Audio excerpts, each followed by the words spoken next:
विष्णु जी के अवतार श्री कृष्ण जी, श्री रामचंद्र जी, श्री रामचंद्र के रूप में राजा दशरथ के घर जन्म जब श्री विष्णु जी का हुआ, युवा हुए, युवा होते विवाह हुआ, विवाह होते ही वनवास हुआ, वनवास से सीता का हरण हुआ, यानी उसकी पत्नी का रावण उठा ले गया, और फिर रावण के साथ युद्ध हुआ। पुण्यात्माओं, करोड़ों व्यक्ति मारे गए वहां पर। तब सीता की वापसी हुई। वापसी आने पर बड़ी खुशी बनाई, नगरी में दीप जलाए गए घी के। सीता के वापस, श्री राम के वापस आने पर, सीता लौटा लाने पर, और कुछ दिनों के बाद सीता जी का निष्कासन कर दिया श्री रामचंद्र जी ने स्वयं ही। किस बात पर के एक धोबी ने व्यंग कस दिया, वो अपनी पत्नी को धमका रहा था रात्रि के समय। वो किसी उस आपस में कहा सुनी होने से उस धोबी की पत्नी घर से बाहर चली गई थी कहीं अपने रिश्तेदारी में। फिर वो वापस लेकर आया तो उसको धमका रहा था कि मैं तुझे घर नहीं रखूंगा, तू 3 दिन कहाँ रही, मैं दशरथ के पुत्र जैसा नहीं हूं जो वहां पर 12 वर्ष तक रावण के पास रही, उसको फिर घर ले आया। उधर से श्री रामचंद्र जी राजा थे अयोध्या के। पहले राजा लोग अपनी प्रजा के दुख सुखों को स्वयं ही जाना करते थे, रात्रि के अंदर वेश बदल कर घूमा करते थे। ये बात जब देखा कि किस घर में की आवाज आ रही है, वहां खड़ा होकर सुना, तब उसने सुनने को मिला कि मैं उस राजा दशरथ के पुत्र रामचंद्र जैसा नहीं हूं जो रावण के पास उसकी पत्नी रही और उसको घर में रखे हुए है, तो सुबह निकल जाना यहां से। इस बात को सुनकर ही श्री रामचंद्र जी ने सीता जी को निष्कासित कर दिया, निकाल दिया घर से, कि नगरी के लोग मेरे ऊपर व्यंग कस रहे हैं और मैं ये बात नहीं सुन सकता। पुण्यात्माओं, जब सीता जी को रामचंद्र जी लाने लगे, रावण का वध करके लंका का राज्य विभीषण को देकर, तब श्री रामचंद्र जी ने कहा था कि मैं तेरी परीक्षा लूंगा और यदि परीक्षा में सफल होगी तो मैं ले चलूंगा, नहीं तो नहीं ले चलूंगा। मैं तुझे अग्नि में जलाऊंगा, यदि तू अग्नि में जल गई तो समझूं तेरी कि तू कलंकित थी, तू रावण को समर्पित हो चुकी थी, और यदि अग्नि में तू नहीं जली तो मैं निष्कलंक जानूंगा, तब तुझे ले चलूंगा। ऐसा ही किया गया।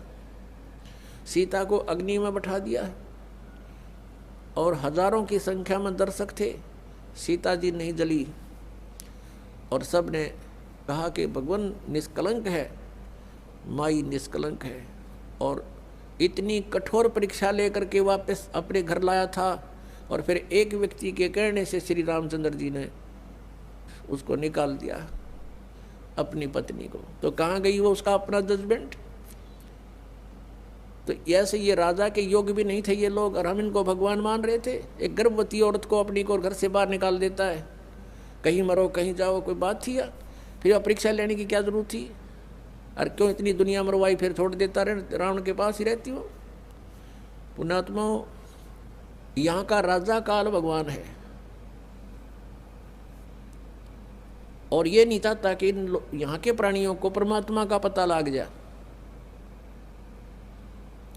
जिस कारण से इसने इनको भगवान सिद्ध करवा रखा था अपने नकली दूतों के माध्यम से।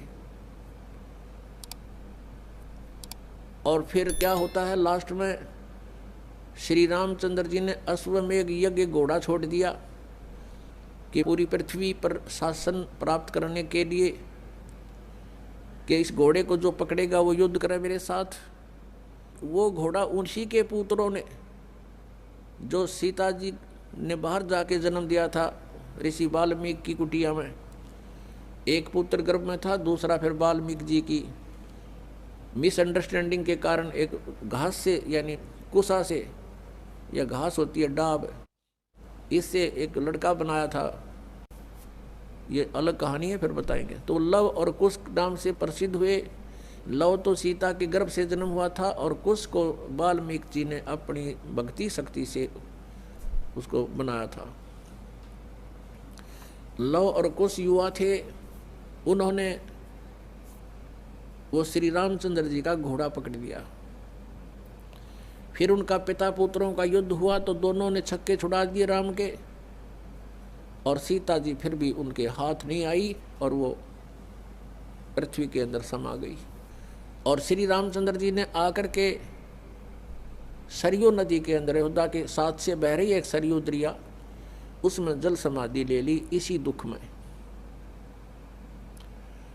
अब श्री कृष्ण जी का इतिहास देख लो। श्री विष्णु जी अवतार श्री कृष्ण जी, श्री राम वाली, श्री रामचंद्र जी के जीवन वाला भोग भोग के वो प्राणी श्री कृष्ण रूप में फिर जन्म हुआ। सारा जीवन दुखी रहा श्री कृष्ण, सारा जीवन जेल में जन्म हुआ, माता पिता कैद में, कभी मामा शत्रु हो गया, कभी पूतना मारने जा रही है, कभी केसी, कभी तानौर शत्रु हो गया, कभी जरासेंग लड़ने को आ रहा है, कभी शिशुपाल से युद्ध हो रहा है, कवासुनी हो रही है, और कभी फिर काल्यवन आ रहा है। इस दुख में श्री कृष्ण जी ने मथुरा का त्याग कर दिया और ऐसे स्थान पर रहने लगे जहाँ कोई ना पहुँच सके। समझदार व्यक्ति यही सोचते हैं, राड़ से बाढ़ अच्छी होती है, झगड़े से बचाव अच्छा होता है। श्री कृष्ण जी उन सबको भी मार सकते थे, क्योंकि वो त्रिलोक के में एक विभागीय मंत्री है, एक विशेष शक्ति होती है प्राणी में, वो उनके अंदर शक्ति थी। लेकिन यही सोचा था कि किस किस ने मारूं, या तो सबकी बुद्धि भ्रष्ट। तो श्री कृष्ण जी ने द्वारका बनाई। समुद्र के बीच में एक टापू था जिसका केवल एक गेट था, द्वारिका, एक द्वार की नगरी। और ये सोच करके वहाँ यदि इतनी दूर, पहले तो कोई आवेगा नहीं, ऐसे स्थान पर जा रहे हम, और वहाँ कोई आवेगा युद्ध करने, तो हम एक ही तरफ से उसका सामना कर सकते हैं, इसलिए एक गेट था उसका, और बाकी 3 समुद्र था 3 तरफ।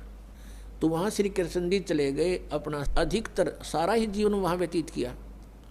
यहाँ तो ज़्यादा से ज़्यादा 18 साल के 20 वर्ष के तक यहाँ रहे थे द्वारका में, और बाकी फिर लगभग 200 वर्ष तक जिए थे श्री कृष्ण जी, और बाकी का समय द्वारका में व्यतीत किया था उन्होंने। तो अब ये जो लोग अनजान संत ऋषि, ये गुरु नकली हमें भ्रमित करते हैं कि द्वारका का उस गोवर्धन का की परिक्रमा करनी चाहिए, और वृंदावन अवश्य जाना चाहिए, मथुरा में अवश्य जाना चाहिए, वहाँ हमारे भगवान ने लीला की है, उनके चरण कमल टिके हैं, वहाँ घूमा करते थे, स्नान किया करते थे।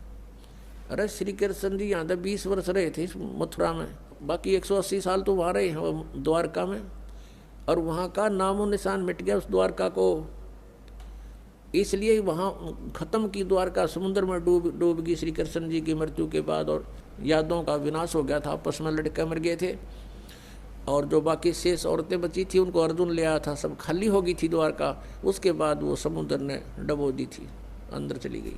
कारण यही था कि भगवान ने सोचा कि यहाँ आएंगे फिर ये धक्के खान द्वारका में इतनी दूर, इसलिए उसका नामो निशान मिटवा दिया था। अगर आज द्वारका होती तो ये नकली कहते द्वारका में भगवान रहे थे, वहाँ जाया करो, वहाँ बहुत पुण्य होता है। उस द्वारका में तो सत्यानाश होया था, सारे यादव कटका मर गए थे वहाँ पर। आज भी जाते हैं वहाँ बहुत से श्रद्धालु। तो कहने का भाव यह है कि जब तक आत्मज्ञान बिना नर भटके, इस तत्व ज्ञान बिना नर भटके, कदे मथुरा कदे काशी। फिर श्री कृष्ण जी का फिर कैसे अंत हुआ? श्री कृष्ण जी के सामने पूरा यादव कुल आपस में लड़का मर गया, पोते पड़पोते रिश्तेदार सब आपस में कट कर मर गए। और वो सारा सांग देख कर, वो सारा अनर्थ देख कर जब श्री कृष्ण जी की मृत्यु हुई, एक परिवार के सामने एक आधे की मृत्यु हो जाती है, उसका कलेजा फट जाता है, रो रो के पागल हो जाता है इंसान। तो पुण्यात्माओं, आज तक हमें सत्यनारायण कथा नहीं मिली थी, और ये सत्य कथा है। सत्यनारायण का अर्थ है सच्चा भगवान, और सच्चे भगवान की सच्ची कहानी, सच्ची कथाएं। तो प्रसंग चल रहा है कि परमात्मा ने बताया कि तुम जब तक जन्म और मृत्यु के अंदर हो, सुख नहीं हो सकता, शांति नहीं हो सकती। अब इंद्र सोचता है ब्रह्मा विष्णु महेश सुखी होंगे। अब इन ब्रह्मा विष्णु महेश की आप देख रहे हो, श्री राम की, श्री विष्णु जी की, श्री कृष्ण जी की कैसे दुर्गति हुई।